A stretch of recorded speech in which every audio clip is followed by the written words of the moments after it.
Hi hello friends, ಎಲ್ಲರಿಗೂ ನಮಸ್ಕಾರ. ನಮ್ಮ ವಿಡಿಯೋನ ತುಂಬ ಜನ ವಾಚ್ ಮಾಡ್ತಾ ಇದ್ದೀರಾ, ಬಟ್ ಸಬ್ಸ್ಕ್ರೈಬ್ ಮಾತ್ರ ಮಾಡ್ಕೋತಾ ಇಲ್ಲ ಫ್ರೆಂಡ್ಸ್. ನೀವು ಬೇಗ ಬೇಗ ಸಬ್ಸ್ಕ್ರೈಬ್ ಮಾಡ್ಕೊಂಡ್ರೇ ನಮಗೆ ಒಂದಿನಕ್ಕೆ 2-3 ಎಪಿಸೋಡ್ ಹಾಕೋದಕ್ಕೆ ಸಾಧ್ಯ ಆಗುತ್ತೆ. ಇಲ್ಲ ಅಂದರೆ ಒಂದು ವಿಡಿಯೋ ಹಾಕೋದೇ ತುಂಬ ಕಷ್ಟ ಫ್ರೆಂಡ್ಸ್. ಹಾಗೆ ನಮ್ಮ ವಿಡಿಯೋ ನೋಡಿ ತುಂಬ ಜನ ಕಾಮೆಂಟ್ ಮಾಡ್ತಾರೆ, ತುಂಬ ಖುಷಿಯಾಗುತ್ತೆ ಫ್ರೆಂಡ್ಸ್. ನಿಮಗೆಲ್ಲ ತುಂಬ ಥ್ಯಾಂಕ್ಸ್ ಅಂತ ಹೇಳ್ತಾ ಬನ್ನಿ ಇವತ್ತಿನ ಸಂಚಿಕೆನ ಶುರು ಮಾಡೋಣ. ಇಷ್ಟವಿಲ್ಲದ ಮದುವೆ ಭಾಗ 24.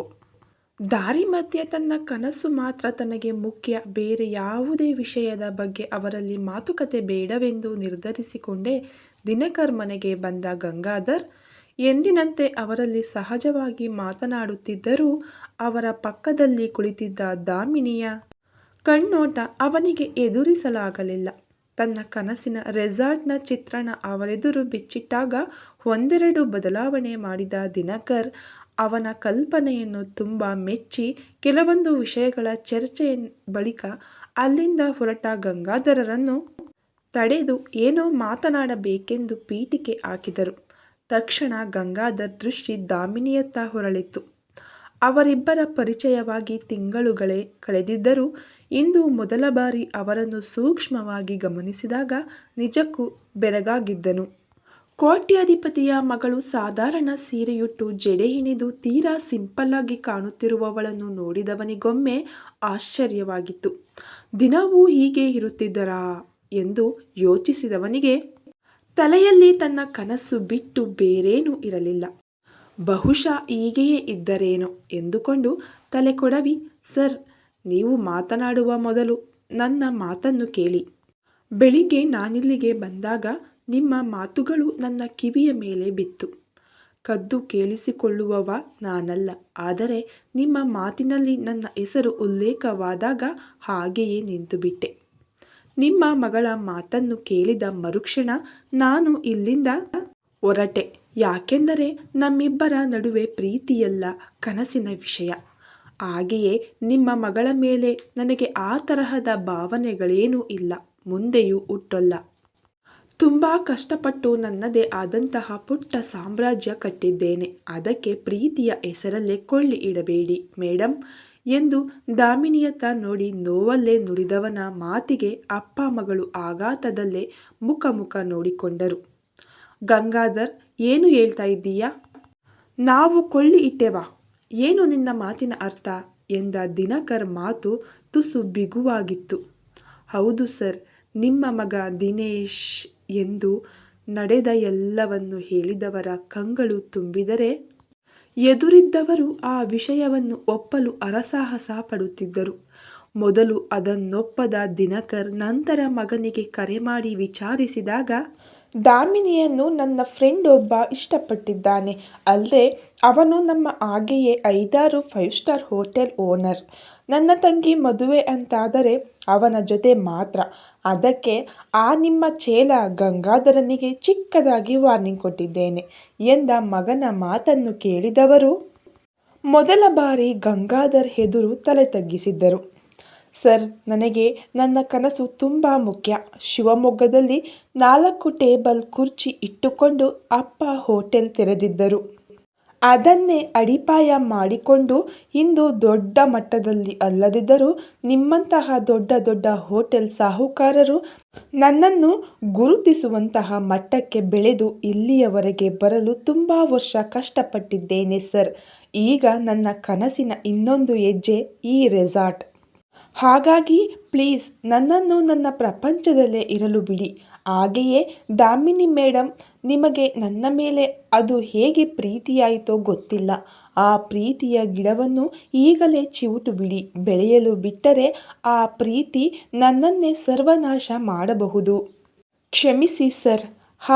ಹಾಗೆ ಇನ್ನೊಂದು ಮಾತು, ದಿನೇಶ್ ಸರ್ ಜೊತೆ ನನ್ನ ಸಲುವಾಗಿ ಜಗಳವಾಡಬೇಡಿ ಎಂದು ಕೈ ಮುಗಿದು ಅಲ್ಲಿಂದ ಹೊರಟರೆ ದಾಮಿನಿ ಅಳುತ್ತಾ ಕುಸಿದಳು. ಗಂಗಾಧರ್ ಖರೀದಿಸಿದ 20 ಎಕರೆಯ ಜಮೀನಿನಲ್ಲಿ ಕೆಲವೊಂದು ಬೇಡವಾದ ಮರಗಳನ್ನು ನೆಲಸಮ ಮಾಡಿಯಾಗಿತ್ತು. ಎಲ್ಲಿ ಏನೇನು ಇರಬೇಕೆಂದು ಇಂಜಿನಿಯರ್ ಬಳಿ ಮಾತನಾಡಿ ಅದರ ಪೂರ್ತಿ ಖರ್ಚು ವೆಚ್ಚವನ್ನು ಲೆಕ್ಕ ಹಾಕಿದಾಗ ತಲೆ ಮೇಲೆ ಕೈ ಹೊತ್ತು ಕುಳಿತಿದ್ದನು. ಕಾರಣ ಅವನ ಕನಸನ್ನು ನನಸಾಗಿಸಲು ಕೋಟಿಗಟ್ಟಲೆ ಹಣ ಬೇಕಿತ್ತು. ಆದರೆ ಅವನಿದ್ದ ಪರಿಸ್ಥಿತಿಯಲ್ಲಿ ಅದು ಅಸಾಧ್ಯವಾಗಿತ್ತು.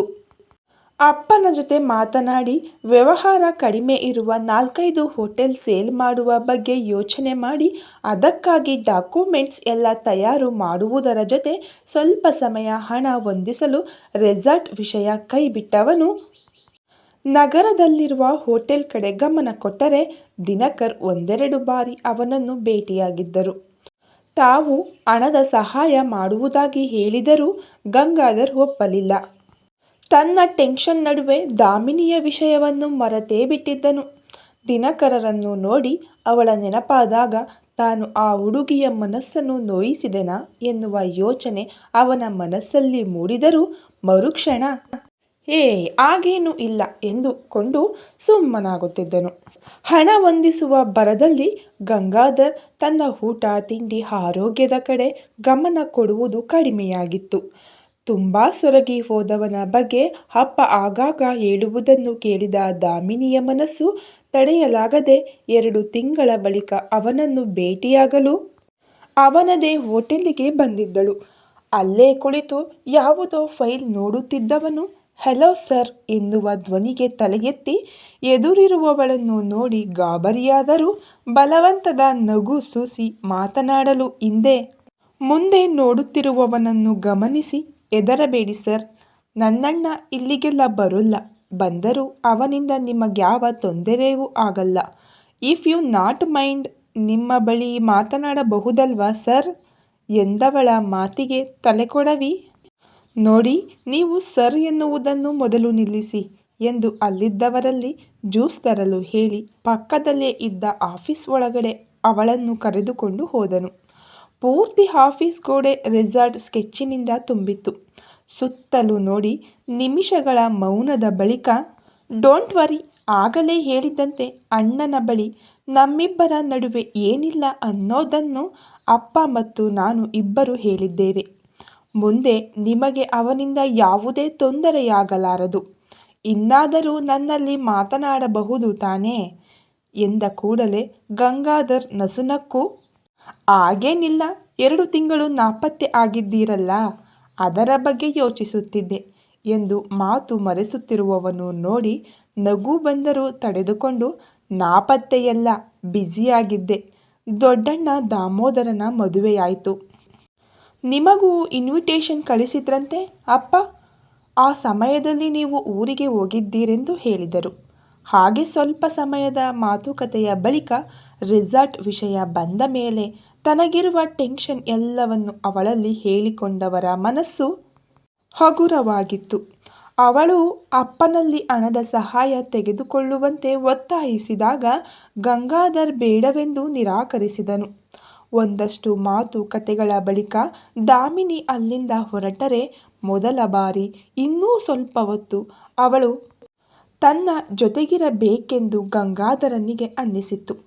ಅಂದಿನಿಂದ ದಾಮಿನಿ ವಾರಕ್ಕೊಮ್ಮೆ ಅವನನ್ನು ಭೇಟಿಯಾಗಿ ಇಲ್ಲವೇ ಫೋನ್ ಮುಖಾಂತರ ಅವನ ಕುಶಲೋಪರಿ ವಿಚಾರಿಸುತ್ತಿದ್ದಳು. ಕ್ರಮೇಣ ಇಬ್ಬರು ಒಳ್ಳೆಯ ಸ್ನೇಹಿತರಾಗಿದ್ದರು. ಒಮ್ಮೆ ಗಂಗಾಧರ್ ಆಫೀಸಲ್ಲಿ ರೆಸಾರ್ಟ್ ಸ್ಕೆಚ್ ಹಾಗೂ ಅದಕ್ಕೆ ಖರ್ಚಾಗುವ ಹಣದ ಡೀಟೇಲ್ಸ್ ಹಿಡಿದು ಕುಳಿತ ದಾಮಿನಿ ಆಧುನಿಕತೆಗೆ ತಕ್ಕಂತೆ ಒಂದೊಂದೇ ವಿಲ್ಲಾವನ್ನು ಡಿಸೈನ್ ಮಾಡಿದ್ದು ನೋಡಿ ಹುಬ್ಬೇರಿಸಿದ್ದಳು.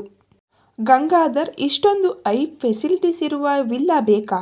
ಇಫ್ ಯು ನಾಟ್ ಮೈಂಡ್, ಒಮ್ಮೆ ನೀನು ಕೊಂಡ ಜಮೀನನ್ನು ನಾನು ನೋಡಬಹುದಾ ಎಂದವಳ ಮಾತಿಗೆ ತನ್ನದೇ ಸೆಕೆಂಡ್ ಹ್ಯಾಂಡ್ ಕಾರಲ್ಲಿ ಅವಳನ್ನು ತನ್ನ ಜಮೀನಿನತ್ತ ಕರೆದುಕೊಂಡು ಹೋದನು.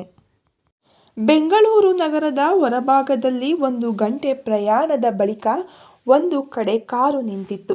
ಗಂಗಾಧರ್ ಇದೇ ತನ್ನ ಜಮೀನೆಂದು ತೋರಿಸಿ ಪೂರ್ತಿ ಜಮೀನು ಸುತ್ತಲೂ ಮಾಡಿದ ಮಣ್ಣಿನ ದಾರಿಯಲ್ಲಿ ಪುನಃ ಕಾರನ್ನು ಚಲಾಯಿಸುತ್ತಾ ಎಲ್ಲೆಲ್ಲಿ ಏನೇನು ಬರುತ್ತದೆ ಎಂದು ಹೇಳುತ್ತಿದ್ದರೆ ದಾಮಿನಿ ಸುತ್ತಲೂ ನೋಡುತ್ತಿದ್ದಳು.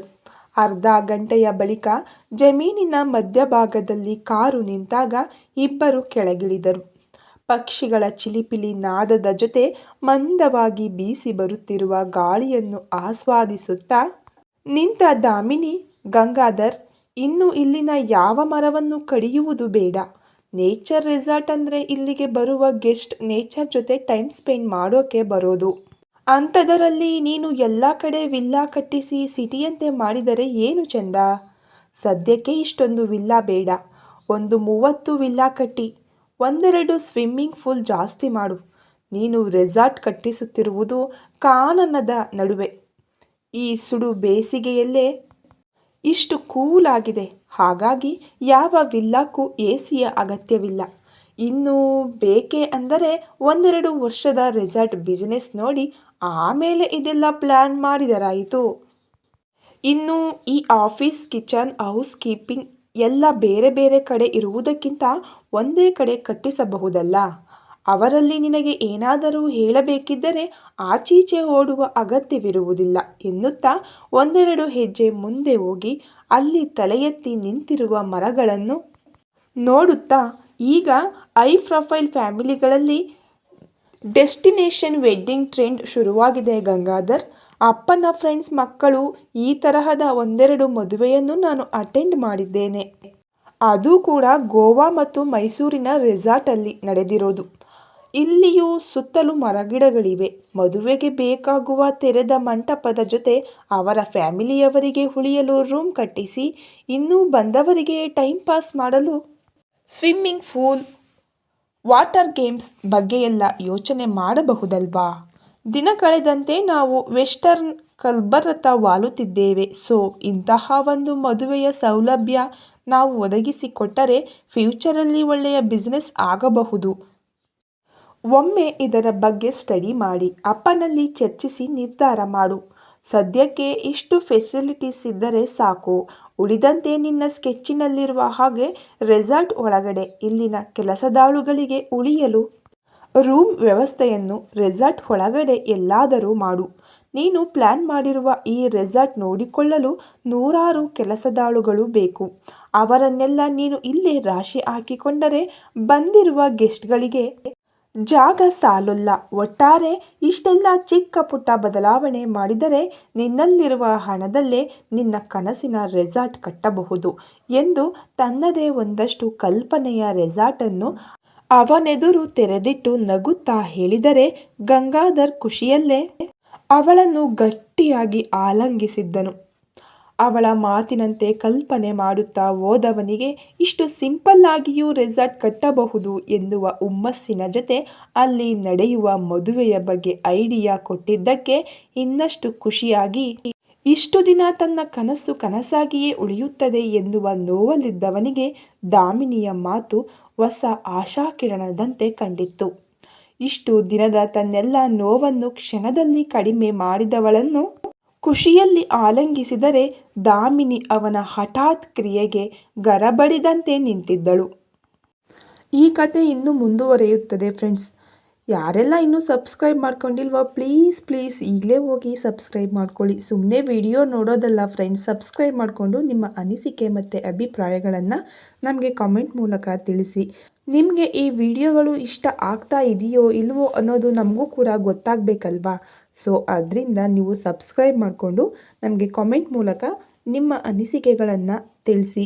ಈಗಾಗಲೇ ತುಂಬ ಜನ ಅವರ ಅನಿಸಿಕೆಗಳನ್ನು ತಿಳಿಸ್ತಾ ಇದ್ದಾರೆ. ಅವ್ರಿಗೆಲ್ಲ ತುಂಬು ಹೃದಯದ ಧನ್ಯವಾದಗಳು ಅಂತ ಹೇಳ್ತಾ, ಈ ಕಥೆಯನ್ನು ಯಾರೆಲ್ಲ ಇಷ್ಟಪಟ್ಟು ನೋಡ್ತಾ ಇದ್ದೀರಾ ಪ್ಲೀಸ್ ಸಬ್ಸ್ಕ್ರೈಬ್ ಮಾಡಿ ಚಾನಲ್ಗೆ. ಹಾಗೆ ವಿಡಿಯೋ ನೋಡಿದ ನಿಮ್ಮೆಲ್ಲರಿಗೂ ತುಂಬು ಹೃದಯದ ಧನ್ಯವಾದಗಳು. Thank you so much.